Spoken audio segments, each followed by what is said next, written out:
তো বন্ধুরা, good morning সবাইকে। কেমন আছেন সবাই? কমেন্ট করে অবশ্যই জানাবেন, ঠিক আছে?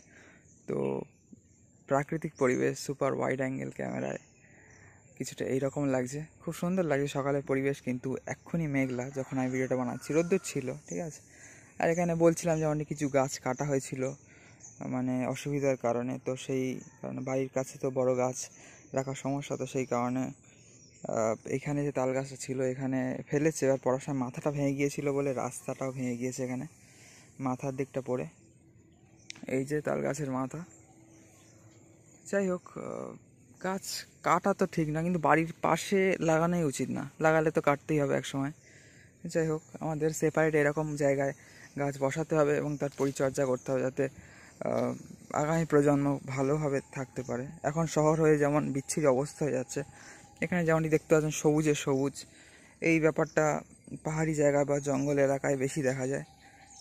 তো পরিবেশের জন্য কিন্তু এরকমই দরকার, কিন্তু বাড়ির কাছাকাছি মানে বড় গাছ রাখলে সমস্যা। তো আমি আপনাদেরকে এখানে নিয়ে চলে এলাম, ঠিক আছে, আমাদের বড় পুষ্করিণী থেকে ছোট পুষ্করিণীর দিকে। তো অবশ্যই আপনাদের প্রাকৃতিক পরিবেশ দর্শন করে কেমন লাগছে, কেমন অনুভূতি হচ্ছে অবশ্যই জানাবেন। আশা করি খুব ভালো লাগছে। এখানটায় তো মানে একদম বিচ্ছিরি, একদম জঙ্গল হয়ে গিয়েছে, হাঁটার মতো না ঠিক, তাও দেখাচ্ছি আপনাদের। যে জল একদম ফুল, এখান থেকে দেখা যাচ্ছে ওই দূরের বড় পুকুরের জল। তারপরে এখানে ওই বাঁশটা আবার হলুদ হলুদ কী সব হয়েছে, দেখতে পাচ্ছেন হয়তো। মানে এই যে এটা তো জুম হবে না, যাই হোক, এটা তো ওয়াইড অ্যাঙ্গেল ক্যামেরা,